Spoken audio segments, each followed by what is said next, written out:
የለሽም ወይ ብላችሁ በውስጥ መስመርም በኮሜንትም ብዙዎቹ ታወኛላችሁ። ስለዚህ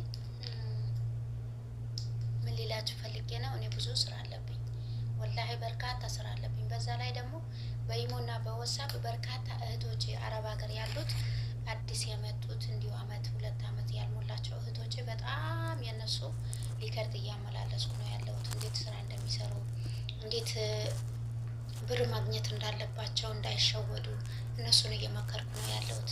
ያ ስለሆነ ወላሂ ያላደረሰኝም ይቅርታ አድርጉልኝ እና አሁንም ቢሆን እባካችሁ ለእህቶቼ ሼር የምታደርጉት አመናግራችሁ ነገር አለ። ትላንትናና ከትላንት ወደ ዛሬ ጀምሮ በርካታ እህቶች ከ15 በላይ የሚሆኑት አንድ አይነት ተመሳሳይ የሆነ መልእክት ነው እያስተላለፉኝ ያሉት። ያ ስለሆነ ለእነዚህ እህቶቼ ትንሽ ምክር የሆነ ነገር እደግሳቸዋለሁ። እባካችሁ እህቶቼ፣ አንዷ ምን አለችኝ፣ ዋይቪን ዘጋችብኝና ከነጭራሹ ስራ አልሰራም አለች። አንድ ሁለተኛ ነገር ደግሞ ሴትዮዋ አንዷ ምን አለቻት፣ ስልክ ታበሻለሽ፣ ክፍልሽን ስትገቢ ስልክ አውሪ፣ ግን ቀን ስራ እንድትሰሪ እፈልጋለሁ በምትላት ምክንያት ከአሰሪዋ ጋር እየተጣላች ነው ያለችው። እንደዚሁ በርካታ እህቶች በስልክ የመጣ ከአሰሪዎቻቸው ጋር ሰላም ሆነው ስራ እየሰሩ አይደለም። እንዲሁም ደግሞ መክተብ ስንደውል ምንም መፍትሄ አይፈጥርልንም የምትሉ እህቶች አሉ። መክተብ ብትደውሉ ቢሮ ማለት ነው መክተብ ምናልባት መታቁ ካላችሁ ምንም መፍትሄ አይፈጥርም። መፍትሄ የማይፈጥርበት ምክንያት ምንድን ነው? አሁን ምሳሌ 50 ሴቶችን ከላከ 50 ሴቶች ተመሳሳይ መልእክት የሚያስተላልፉት ከሆነ የተለመደ ነገር ነው ብሎ መልስ የማይመልሰው ለዚህ ነው። ስልክ የማያነሱት ለዚህ ነው። እኔ የምላችሁ ነገር የምትሰሙኝ ከሆነ አባካችሁ እህቶቼ፣ ስልክ ምንም አያደርጋችሁ። መደዋወል፣ መጀናጀን፣ ቲክቶክ ምንም አይጠቅማችሁ።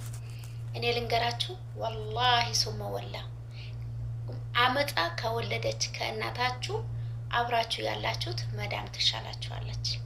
ብልጥ ሁኑ። ሰው በብልጥነት ነው ብር የሚያገኘው። ብልጥ ካልሆንሽ ብር ማግኘት አትችይም። ብልጥ ሆነሽ ነው ብር ማግኘት ያለብሽ። ያ ስለሆነ ብልጥ ሁኑ።